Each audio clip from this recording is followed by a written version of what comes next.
Mémoire du siècle, Bernard Charbonneau.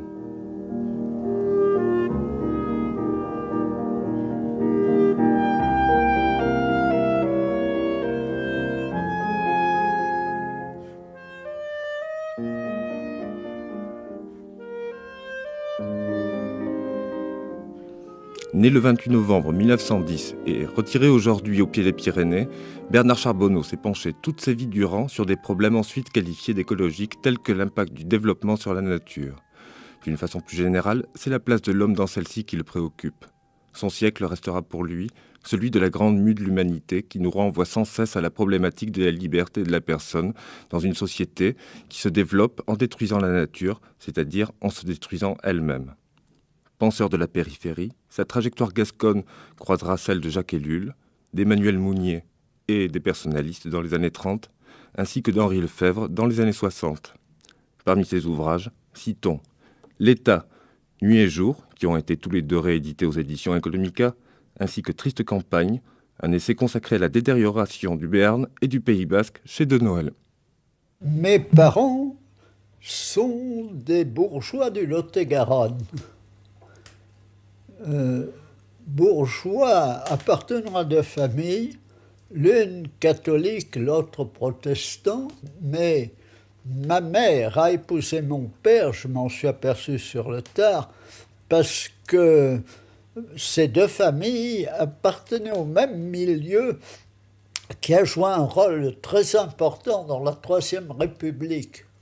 Mon grand-père était banquier à Agen, mon grand-père maternel, mon grand-père paternel était un gros meunier protestant et maire d'Aiguillon. Et ce mariage, je m'en suis aperçu plus tard, grâce à mon frère marin qui m'a raconté ça. En réalité, c'était un mariage, la véritable union, c'était probablement sous le signe de la franc-maçonnerie républicaine. Je me suis trouvé complètement laïcisé, vous savez, même pas athée, parce que athée, c'est nier l'existence de Dieu. Pour moi, c'était si naturel qu'il n'existe pas que, ma foi, cette question ne se posait pas. Mon grand-père maternel, qui était un personnage influent, vice-président du Conseil général du Lot-et-Garonne, ami intime de Fallières, dont il a fait un président. Vous voyez le milieu tout à fait Troisième République, de ma famille originelle. Mais ce n'étaient pas des intellectuels, par ailleurs. Ces problèmes-là ne les intéressaient pas. Ce qui les intéressait, c'était les questions d'argent, les questions de notabilité, de réussite ou d'échec social. J'étais un petit homo sapiens qui s'interrogeait sur le sens de la vie et qui ne pouvait supporter de vivre que si mon existence personnelle avait un sens. C'est pour ça, d'abord, je crois. Ceci dit, j'ai été certainement marqué par l'éducation superficiellement catholique que j'ai reçue, puisque j'ai été baptisé, j'ai communié comme jeune catholique. Mais par ailleurs, ce qui a joué un grand rôle, je crois, dans la suite, c'est que j'ai grandi ensuite dans un milieu protestant, participant à une troupe de boy scouts protestants, vous savez, qui était, on peut dire, dirigée par un pédagogue hors pair qui savait passionner les jeunes en nous faisant vivre une vie en pleine nature à une époque où la forêt landaise était déserte, si vous voulez, en organisant des camps au bord de lacs. Je crois que la connaissance, au sens vivant et personnel du terme, je l'ai eue dès le départ. D'abord, le plaisir de vivre sur Terre, le plaisir pouvoir ouvrir les yeux sur un paysage au lieu de les fermer parce qu'une bagnole vous transporte entre deux murs de béton. C'est ça d'abord. Et puis pour moi, vivre sur Terre, c'était pas de l'ordre de l'esthétique, hein. C'était de l'ordre de l'existence tout entière. C'était me plonger dans une eau qui soit claire et bleue, y pêcher des poissons, planter ma tente dans une forêt où j'imaginais qu'un jour je pourrais bâtir ma maison. La nature, c'est ça. Je dirais que plus tard, ça a été la relation avec la femme, c'était aussi ça. C'est d'une part, si vous voulez, il y a ça, et ça continue aujourd'hui. Par ma fenêtre, là, je vois à travers la dentelle des chênes les Pyrénées dans le lointain, et je ne peux vivre que si j'ouvre les yeux. Vous aviez des frères et sœurs, et quelle était votre place dans la fratrie? Oui, je suis le petit dernier. Mon frère aîné, ça m'a énormément marqué, je crois, tout jeune. Il appartenait à la classe 17. C'est-à-dire qu'il a été raflé, je ne sais pas si c'est 15 ou 16, pour être expédié entre la première et la seconde partie du bac vers l'inconcevable. L'inconcevable, ça s'appelle Verdun, le chemin des dames, où vous prenez, vous imaginez aujourd'hui un garçon, on dirait presque un enfant de 17, 19 ans, pris et puis mené là. Et figurez-vous qu'un de mes plus vieux souvenirs de jeunesse, c'est le retour de mon frère en permission en 18.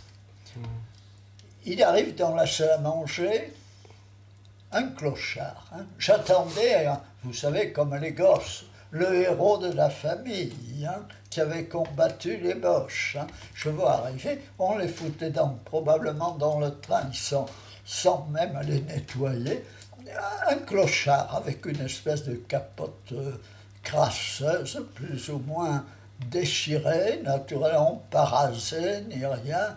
Et alors je vois mon père glorieux qui s'adresse à lui, montre-nous ta blessure, parce qu'il a été gazé aussi, mais il avait été blessé. Et alors là, d'un coup, il laisse tomber sa culotte, montre son cul. Là voilà, il avait un petit éclat d'obus dans la fesse, et sans doute par besoin de jeter ça à la figure de mon pauvre père. Je crois que ça a déclenché très tôt chez moi une certaine connaissance de ce que je pourrais appeler l'absurdité sociale. C'est-à-dire que l'histoire n'est pas un conte bleu, si vous voulez, mais que c'est un torrent d'événements auxquels nous pouvons tenter de donner une signification, mais qui, en lui-même, pas plus que le devenir des étoiles, n'a un sens pour l'esprit humain. Le sens, c'est l'homme. Et chaque homme, non pas l'espèce, non pas l'Église, mais chaque personne qui est apte à le chercher et à le découvrir. C'est ça la liberté pour moi. La liberté, je peux ajouter le mot, bien qu'on m'étiquette personnaliste quelquefois, elle est pour moi individuelle d'abord. C'est chacun de nous, à travers le devenir de son corps et de son esprit, qui a reçu le don qui est donné à l'espèce tout entière. Et c'est à chacun de nous de le réaliser. Comment s'est passée votre scolarité? Vous étiez un élève brillant? Non. Précisément, mon ami Ellul était un élève très brillant. Certains de mes amis, d'ailleurs, ont été également des élèves très brillants. Mais mon cas était un peu particulier parce que j'étais peu doué pour les maths, la géométrie, l'abstraction en général, et au contraire, j'avais une passion pour tout ce qui s'inscrivait dans le temps et dans les lieux. J'avais vraiment une vocation de géographe historien, et je déplore encore aujourd'hui qu'on ait scindé ces deux disciplines qui, en se réunissant, donnent une vue sur la réalité concrète et ses transformations. J'ai passé finalement une agrégation, et alors pour vous dire à quel point j'étais bizarre, je me suis fait coller par 3 fois à la première partie de mon bachelor avec des notes lamentables, notamment en lettres. J'étais quand même cassique d'écrit de l'agrégation d'histoire par la suite. Voyez, j'étais lent, un animal à développement lent, et je regrette, c'est pour ça que je suis hostile aux sociétés qui sélectionnent, on peut dire au berceau, leur jeunesse. C'est Oui.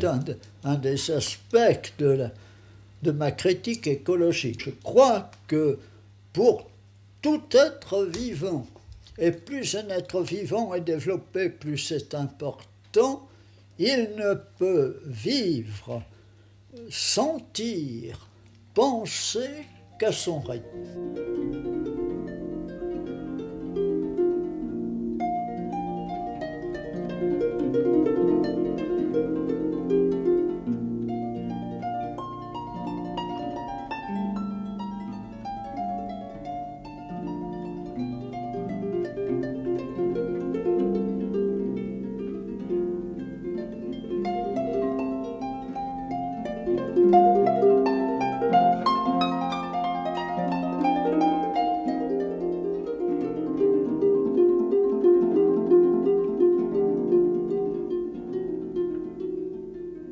Je crois que pour comprendre ma pensée, mes rapports avec Mounier, entre autres,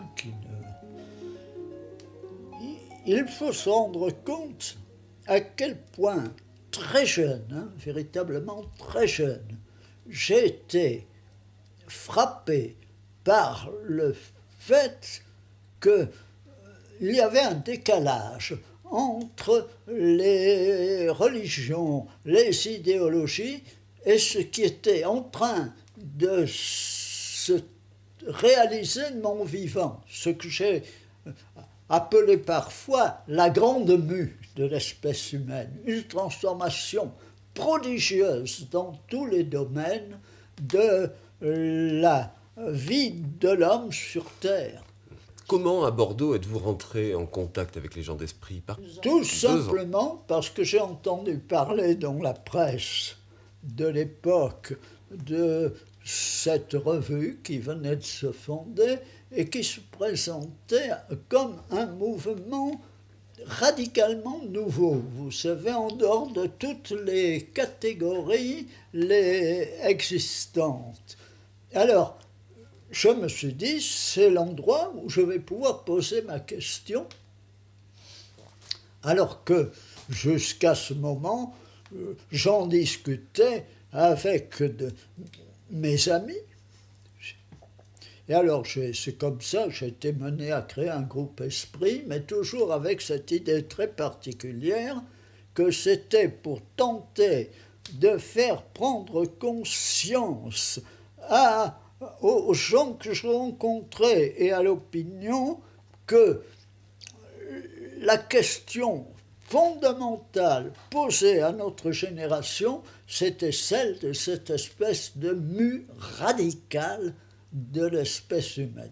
Très vite, je me suis aperçu que j'étais, avec d'ailleurs les groupes que j'ai essayé de réunir, les amis que je rassemblais dans des camps en montagne, au contact de la nature. Vous voyez, parler de liberté, eh bien, il fallait en parler dans une grange perdue dans les Pyrénées, où à l'époque il n'y avait que 2 stations de ski en tout et pour tout.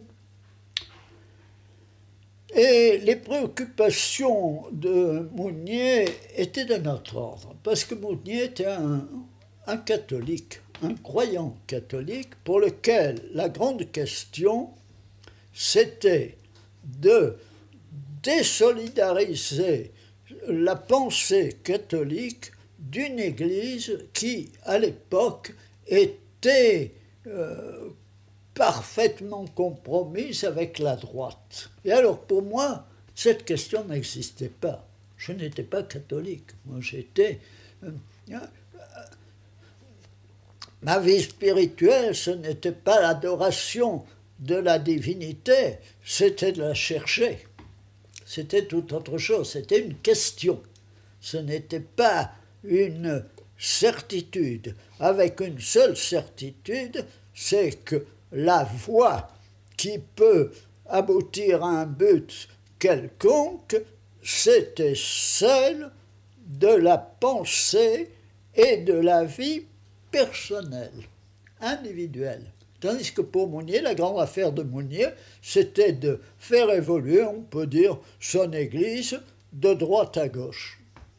Mounier se donnait tout entier à la création de sa revue, à son développement, tandis que pour nous, c'était une occasion d'atteindre des personnes, de les réunir, de les faire réfléchir sur la question que je viens d'évoquer. En quelle année avez-vous rompu avec Esprit ? C'est après le congrès de Jouy-en-Josas 137, d'ailleurs, qui a pour moi joué un rôle très important, parce que pour un catholique de gauche ou de droite, ce qui compte, c'est le rapport de l'individu et de l'institution. Tandis que l'institution, dans la mesure où elle ne devient pas une fin en soi, doit passer après la pensée et la vie de la personne individuelle. Vous avez fréquenté les communistes à l'époque ? J'aime autant vous dire que j'étais bien placé. On ne se rend pas compte de ce que c'était que le communisme, le marxisme, avant la dernière guerre. Parce que c'est pas comme aujourd'hui où on peut dire non seulement il s'est répandu partout, puis il a été dévalué, etc. À l'époque, c'était une découverte.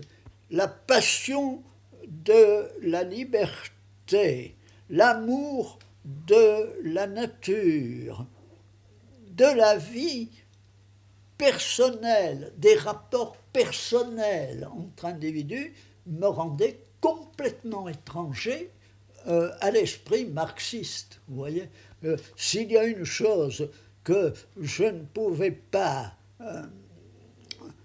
admettre dans le marxisme, c'est ce qui faisait sa séduction, au contraire pour d'autres, c'est-à-dire une pensée globale qui expliquait tout de l'alpha jusqu'à l'oméga. À ce moment-là, la liberté, c'était non. Très jeune, je me rendis compte qu'on était progressivement pris dans un processus d'organisation générale qui était, pour reprendre le terme de mon ami Ellul, technique, mais qui ne pouvait s'opérer quand même que sous la direction de l'État. Le technique et le politique sont étroitement imbriqués, même s'ils sont en tension. Et ça, je peux dire que dès le début, je voyais ce processus s'organiser. Je le sentais en tant que Bordelais, par exemple, persuadé d'avoir quelque chose à dire de radicalement neuf. Je ne pouvais pas le dire parce qu'il fallait passer par Paris. La politique ne correspondait pas exactement aux classes, hein, parce que vous savez, je pense, ma famille d'origine, c'était quand même une bourgeoisie radicale socialiste, typique. N'empêche que c'était les intimes de celui qui allait devenir le président, c'est-à-dire des gens plus qu'à leur aise, parfois banquiers, mon grand-père banquier. Et alors, ce qui caractérise l'époque que j'ai vécue, je crois ne pas l'avoir oublié, tout mon instinct, sinon ma conscience, me portait à des sympathies de gauche. Et alors, ce qui caractérisait l'époque, si vous voulez, c'était son côté dramatique, parce que ma jeunesse a cru une première fois que l'explosion guerrière qui s'était produite allait être la dernière. Ça, il faut dire vraiment, tous les Français se rendaient compte que c'était une monstruosité, un accident, comme un séisme ou une inondation incroyablement meurtrière. Mais on restait partagé, et je crois que c'est toujours le cas, entre les deux pentes du toit de toutes les sociétés qui ne sont pas totalitaires, entre la droite et la gauche. Et alors, la majorité de la population, que ce soit à Bordeaux ou n'importe où ailleurs, c'était la coupure entre ceux qui voyaient monter cette menace totalitaire de droite et puis, au contraire, la gauche qui le refusait. Pour moi, ce sentiment d'une tragédie à venir, qui commençait de nous déchirer. En 1936, avec Guernica. Voilà, pour les Espagnols, oui, ce serait trop long parce qu'il faudrait vous parler de la guerre civile. Toutes mes sympathies, bien entendu, allaient au côté républicain espagnol, mais il y avait le problème, si vous voulez, pour moi, de ma vocation particulière. Ça, je crois que ça m'a isolé de bout en bout, d'ailleurs, dans toute la traversée des allers-retours tragiques et contradictoires de l'histoire. On a un petit peu l'impression que cette solitude, vous l'avez cherchée quand même. Non, je crois que celui qui l'affronte vraiment, sans être plus ou moins psychopathe, si vous voulez. Je parle de solitude, mais la solitude se définit aussi par l'isolement. Et l'homme qui se connaît tant soit peu lui-même sait très bien qu'un homme n'est pas fait pour vivre seul, si vous voulez. Il ne peut défendre une position individuelle, personnelle, que par attachement à une raison d'être. Or, mon affaire, c'est pas d'amuser des dames, par exemple, c'est d'être un emmerdeur, en posant des questions qui sont non seulement angoissantes, mais emmerdantes, parce que ce sont des questions concernant l'existence, quoi. C'est pour ça, d'ailleurs, que, si vous voulez, ce qui pouvait m'attirer dans le marxisme, à un moment donné, c'était uniquement le fait que Marx, en son temps, avait posé une question qui était vraiment inscrite dans l'histoire.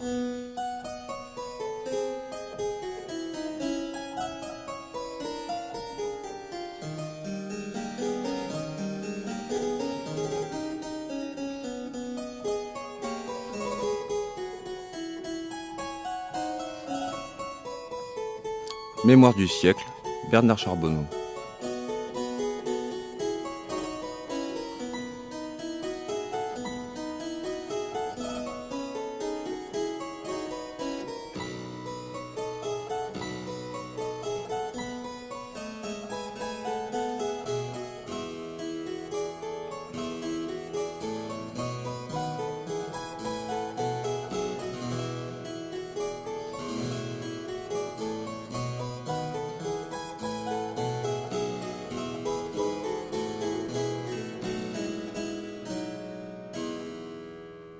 Pour moi, cette agrégation était un moyen de gagner ma vie, tout bêtement, si vous voulez. Je crois que dans n'importe quelle profession, il faut considérer cet aspect comme ça. Ceci dit, j'aimais bien entendu ce métier qui m'a permis de vivre, mais à l'époque, il avait un avantage supplémentaire, c'est que ça vous accordait, au moins au départ, une dignité et une liberté exceptionnelle. Hein, parce qu'un professeur agrégé n'avait que 14 heures de cours. Tenez-vous bien, il était illico titulaire de sa chaire. À cette époque, quand vous aviez passé la grecque, selon votre rang, vous choisissiez le poste qui vous plaisait. Moi, par exemple, j'avais eu le choix entre Marseille, Toulon, parce que j'étais dans le groupe de tête, Marseille, Toulon, et l'attachement au pays m'a fait mener à Bayonne, qui était, si vous voulez, le pied à l'étrier pour Bordeaux, ce qui m'est arrivé ensuite, d'ailleurs. C'est votre territoire. C'est ma patrie, je peux employer ce mot. Quel nom à cette patrie?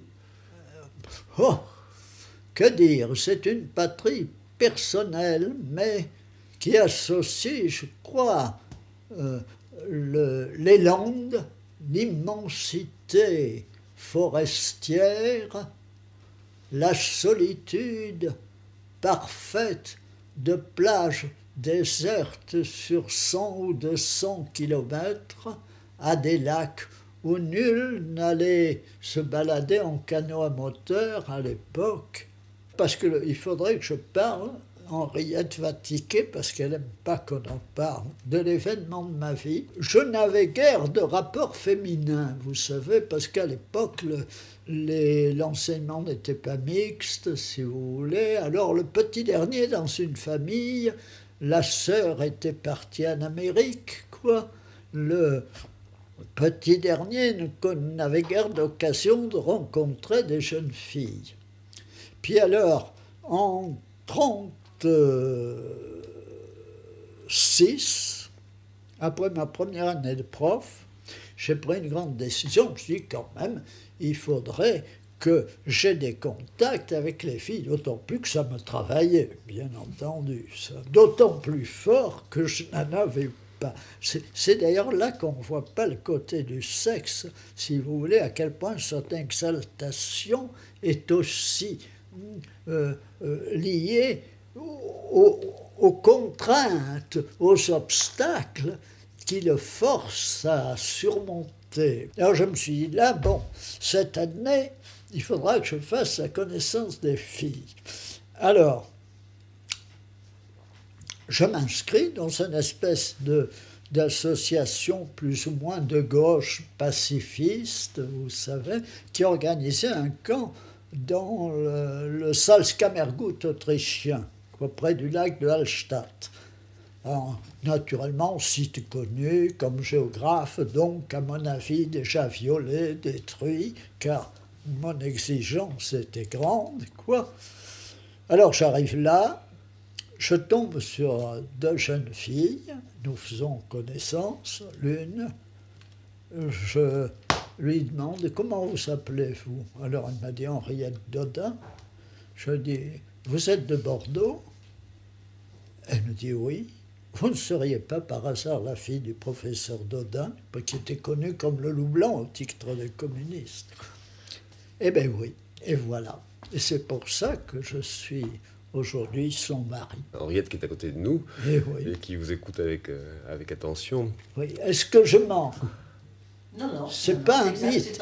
Et alors, si vous voulez, alors qu'on était bordelais l'un et l'autre. Ce qui me fait dire qu'un sociologue dirait mariage tout à fait classique entre un jeune agrégé épousant la fille d'un professeur de faculté, et voilà. C'est le grand tournant, le mariage et le métier. Et dans mon cas, ça correspondait à une période très dense de crise, si vous voulez, où l'on voyait en même temps la guerre d'Espagne et la guerre monter. Et alors, il y a eu la guerre. Et je crois que ça a joué un rôle très important pour moi, parce qu'elle m'a forcé d'approfondir cette vue de jeunesse que j'avais sur le caractère invincible de ce processus de rationalisation, de pacification et d'humanisation de l'homme, si vous voulez. Elle m'a révélé que c'était plus compliqué, qu'il y avait des drames, des complications, et c'est ce qui m'a mené, si vous voulez, à la théorie que j'ai tenté de décrire dans mon livre « Le chaos et le système », si vous voulez. C'est que nous n'étions pas, comme a pu le penser parfois mon ami Ellul, par exemple, engagé dans un processus de rationalisation qui allait se réaliser sans rupture ni drame. Mes amis, c'étaient des intellectuels, forcément, si vous voulez, dans cette jeune génération d'esprit d'une autre revue, où j'ai eu des relations, notamment avec de Rougemont, quoi. Qui était cette revue, c'était L'Ordre Nouveau a réuni un certain nombre d'intellectuels devenus par la suite célèbres, même comme Denis de Rougemont, ou des scientifiques éminents comme Chevalet, ou comme Aron également, pas Raymond, Robert. J'ai eu des relations, si vous voulez. Une de mes bizarreries a été précisément que j'avais des relations avec ce qu'on aurait pu appeler le non-conformisme de droite comme le non-conformisme de gauche, parce que j'avais un pied à Esprit et un pied à l'Ordre Nouveau. L'Ordre Nouveau voulait résoudre la question sociale par un service civil où, somme toute, tout le monde aurait payé son tribut à la mécanisation du travail, et au lieu d'opérer une rupture, si vous voulez, entre la masse écrasée sous le poids du travail et la minorité qui en profite, quoi. Le reproche que je ferai à Heidegger, c'est de penser ces questions en théoricien et non pas en praticien. Par exemple, de se poser cette question le jour où le gouvernement du Troisième Reich lui propose le titre de recteur à la tête. Pour moi, alors là, je suis un mauvais joueur, parce que je ne peux pas distinguer l'un de l'autre. Je crois, si vous voulez, qu'un aspect essentiel de la liberté, pour moi, c'est le fait que penser, c'est vivre. Il y a un mot qui définirait assez bien ma pensée de la liberté, c'est l'incarnation. Si vous voulez, c'est pour ça que la liberté, la plus belle définition qu'on puisse en donner, n'en est pas une, c'est la présence d'un homme qui vit sa pensée. Pourquoi ces trois simples mots, liberté, égalité, fraternité, je sais que je peux en pénétrer le sens, c'est comme si je pénétrais dans les entrailles de la terre ou du ciel. Vous savez, à force de creuser, je ne peux rien en dire, sinon que c'est ce qui donne un sens à ma vie.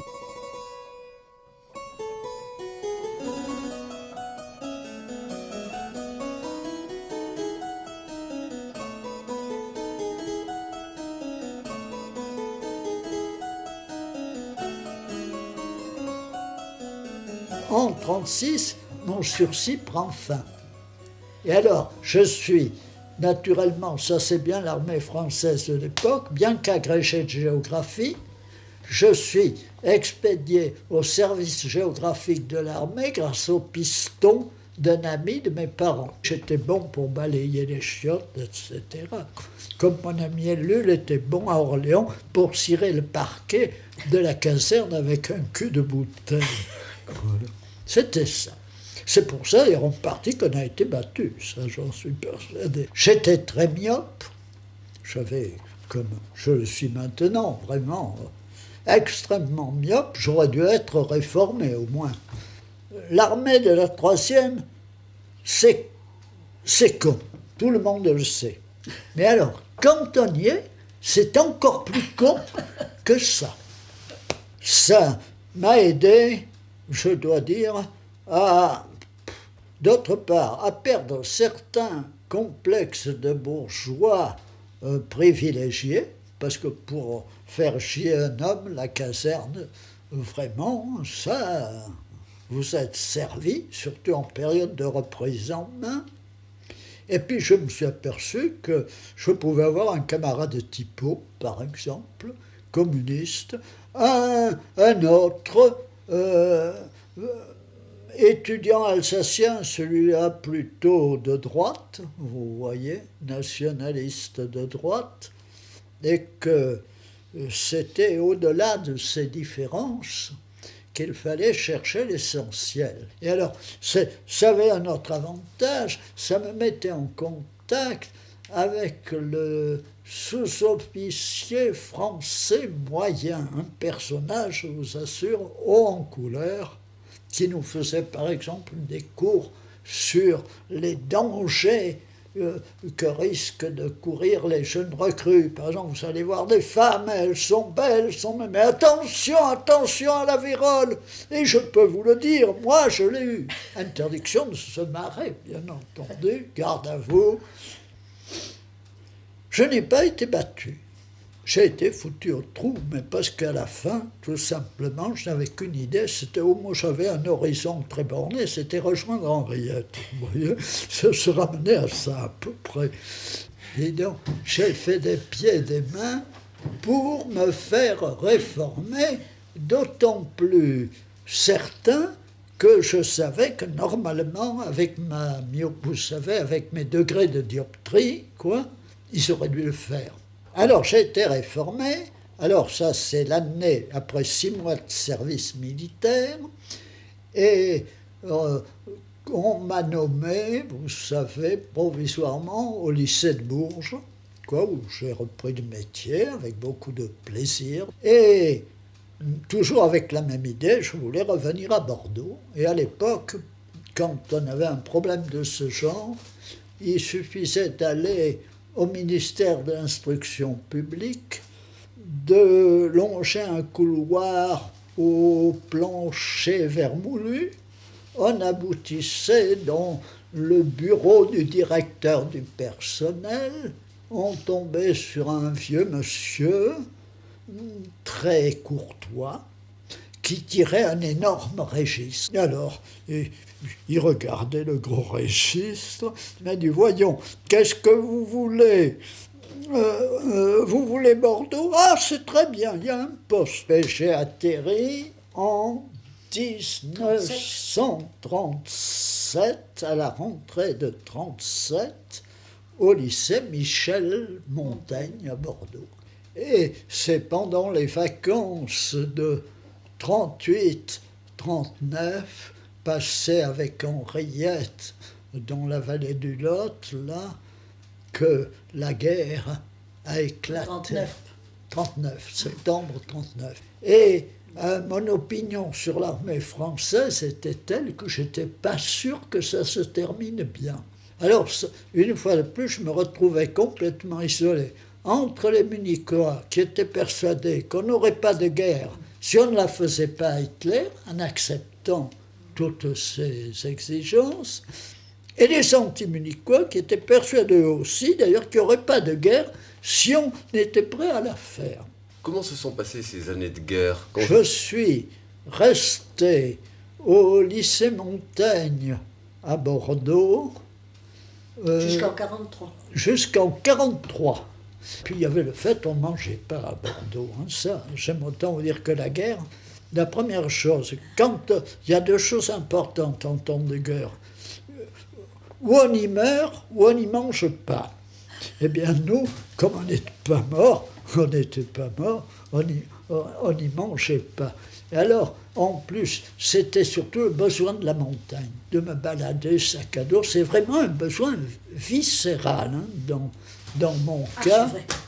Je suis maniaque. Alors, j'ai fini par obtenir ma nomination, comme Henriette d'ailleurs, au lycée de Pau. Je retrouve, si vous voulez, en particulier un petit groupe d'amis qui avait fait partie des groupes d'esprit du Sud-Ouest, vous voyez, et qui étaient tous plus engagés dans la résistance. Je peux vous dire qu'il y avait en particulier un ami d'esprit qui a disparu, Landsberg. D'abord, il faut signaler que le chef de l'armée secrète, Berthoumieux, était un de mes amis. Oui. Alors, à ce moment-là, je ne suis pas rentré dans la résistance, mais j'avais des rapports, je les connaissais tous. Et j'essayais d'organiser des groupes de réflexion, parce que le mot d'ordre, c'était de la résistance à la révolution, à l'époque. Et pour moi, la révolution était d'abord cette prise de conscience d'un homme qui n'était plus le même sur Terre. Alors, on faisait passer des gens à travers la frontière, mais je n'appelle pas ça de la résistance. Moi, j'aurais été très vexé d'être expédié en camp de concentration pour ce motif. Ça avait un côté funambulesque, d'ailleurs je me rappelle. On apprenait par exemple qu'il y avait un maquis qui était descendu des coteaux pour faire sauter le petit pont d'Assat. Tout le monde allait voir. Remarquez, les Allemands auraient fait un raid, on était mûrs pour la casserole, quoi. Mais non, on ne se rendait pas compte. J'ai été ensuite prof d'école normale au cours de ma lente descente dans la hiérarchie scolaire. En prof d'école normale, j'ai eu des élèves, des normaliens, qui étaient des fils de familles paysannes de la région. Alors je me rappelle de on peut dire, de toute la découverte des camps d'extermination allemands, et j'étais obligé de leur dire, mais dites donc, vous en aviez un très joli à Gurs. C'était pas un camp d'extermination, certes, mais pour y crever, on y crevait très bien. Hein. Enfin, tout ça, c'est l'expérience de la guerre, si vous voulez. Je crois que, comme toute ma génération, c'est une expérience, mais écrasante. C'est pour ça que la guerre n'enseigne rien, on peut dire. Peut-être à quelques personnes, ça c'est possible parfois, mais en général, elle écrase. Le système provoque le chaos.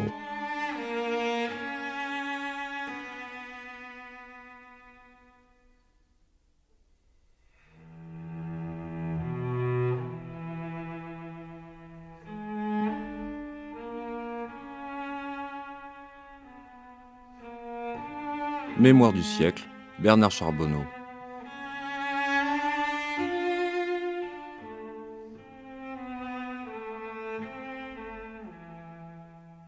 Vraiment, je voulais vivre à la campagne.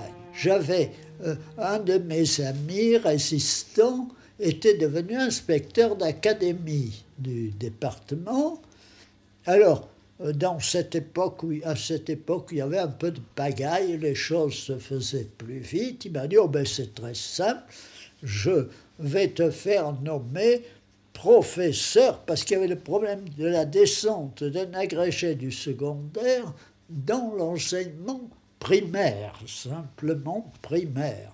C'était une opération impensable. Hein. J'étais longtemps d'ailleurs le seul agrégé de l'enseignement secondaire dans une école normale primaire. Hein. Après, c'est devenu plus fréquent. Et alors, je me suis retrouvé à l'Escar.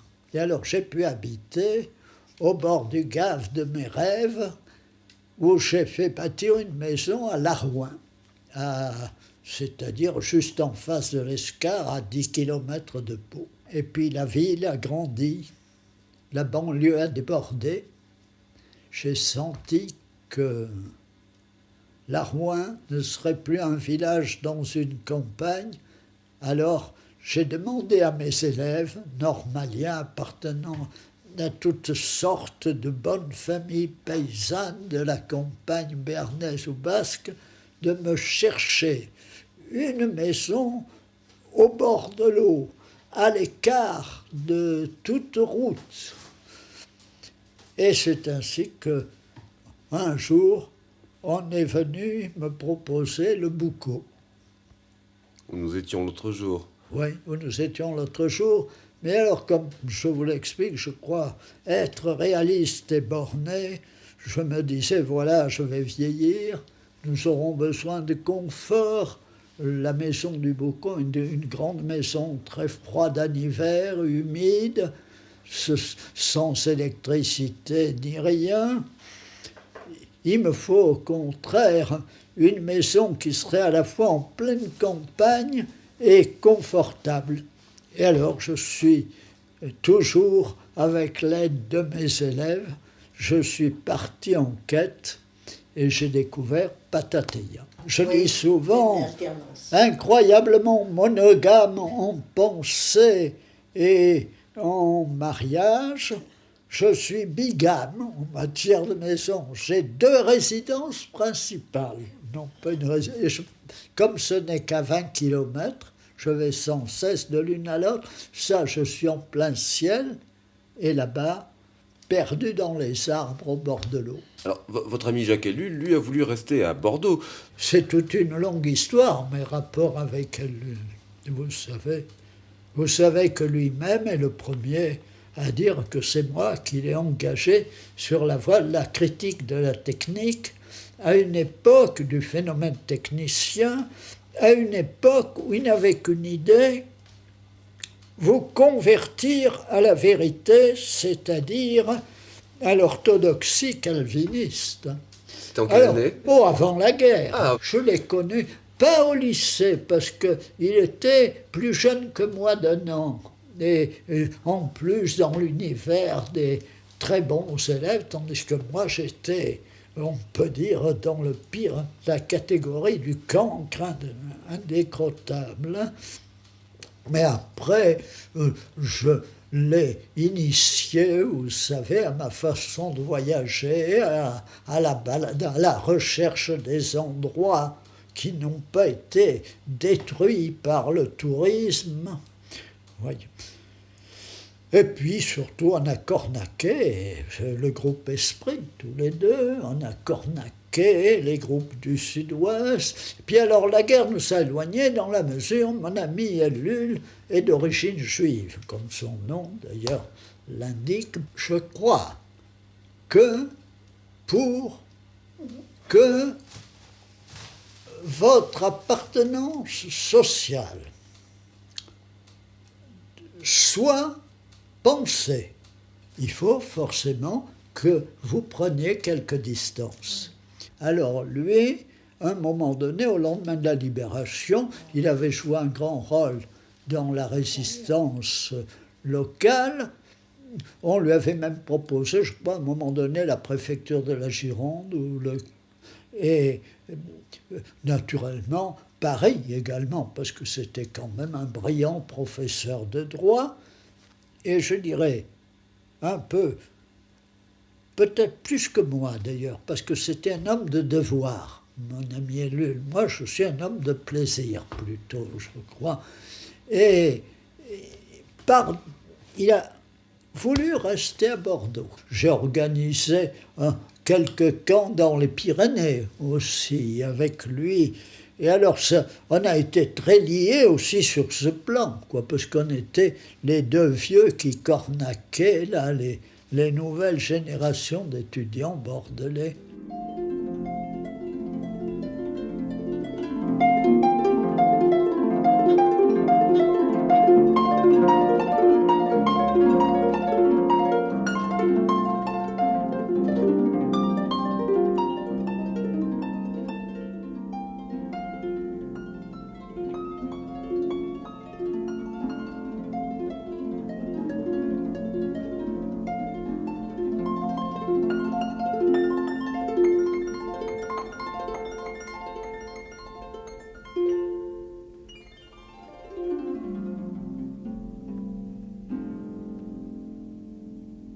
Dans les années 60, vous rencontrez Henri Lefebvre.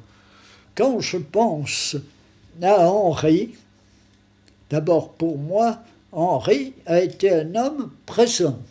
Je ne connais pas d'autres intellectuels qui soit devenu un ami. Oui. Ce qui nous a rapprochés d'ailleurs beaucoup au démarrage, c'est l'amour des Pyrénées. Il avait des qualités qui sont très importantes pour moi. Jouir de la vie. Si vous voulez, sans discours, trinquer, un bon vin ensemble. C'était le plaisir de se balader, de manger ensemble, et puis aussi de discuter. Mais alors, si vous voulez, il y avait avec Henri, ça c'est privé, j'aimerais pas trop que ça se répande, il y avait 2 hommes chez Henri. Il y avait, si vous voulez, quand j'étais en tête-à-tête avec lui. Alors, ma fonction d'emmerdeur, si vous voulez, j'emmerdais Henri avec son marxisme. Et puis alors, quand il y avait du monde, c'était très différent, parce qu'alors, Henri avait une vocation de séducteur que je n'avais pas du tout. Alors, il s'adressait pas à moi, mais à son public, à ce moment-là. Je peux dire qu'il a joué un certain rôle dans ma vie. Il m'a aidé à me débarrasser du préjugé que pouvait avoir un inconnu égaré dans sa province. Il m'a fait fréquenter quand même des intellectuels et j'ai pu mesurer à quel point qu'ils peuvent être parfois aussi quelconques et aussi sots que n'importe qui. Qui avez-vous rencontré à cette occasion? Oh, j'ai rencontré Barthes, j'ai rencontré Duvigneau, La Passade. Duvigneau, La Passade. Surtout que La Passade est mon ancienne élève. Je crois que j'ai dû transmettre un petit virus à Louraud, parce que le grand ennemi de Louraud, c'est l'institution. Et alors ça sort directement, je crois, de Charbonneau. Je n'ai vraiment publié qu'à partir de 62, quand j'ai réussi à faire accepter ma critique du Père Teilhard chez de Noël. Je crois que le problème de l'Église catholique, et même de l'Église réformée à un degré moindre, était le suivant. Est-ce que l'institution ecclésiastique allait, fidèle, je crois, à la tradition biblique et évangélique, accepter la liberté de ses membres, ou bien, ce qui est tout autre chose, est-ce qu'elle allait s'adapter à un milieu social, une société globale que le progrès avait radicalement changé. Or, comme pour moi, ce progrès posait une question fondamentale à la nature, mais surtout, c'est là que je ne suis pas écolo typique, une fois de plus, à la liberté humaine. Est-ce qu'on peut dire de Teilhard de Chardin que c'est confronté au totalitarisme de l'Église? On peut résumer un petit peu la situation de cette manière-là? Oui, mais ce qui est d'ailleurs tout typique, il n'a pas rompu. Pas plus que l'Église n'a rompu avec lui. Ça s'est traduit par une cote mal taillée qui faisait qu'en même temps, il était soupçonné d'hérésie, en même temps, c'était un chrétien qui avait réussi à concilier les aspects les plus importants, notamment la science et la révélation religieuse. La grande idée de Teilhard de Chardin, si vous voulez, c'est une pensée, un philosophe dirait, moniste, comme beaucoup de pensées religieuses d'autrefois, c'est-à-dire qu'il rêve d'un univers où le spirituel continue le temporel, l'homme, la nature et le cosmos. Et je pense que c'est une erreur fondamentale.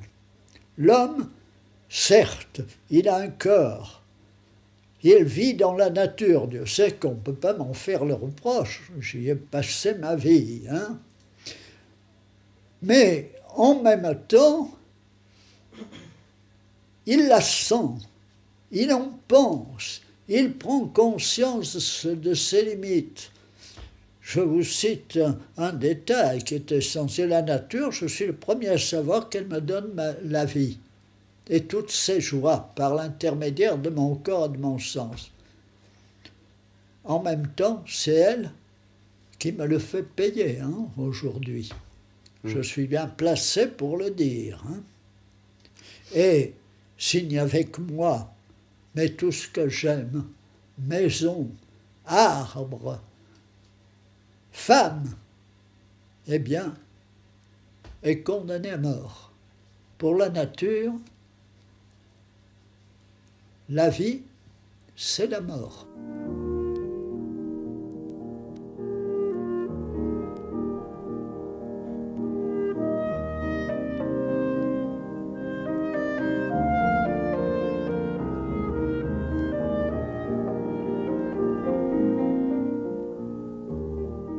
C'était Mémoire du siècle, aujourd'hui Bernard Charbonneau.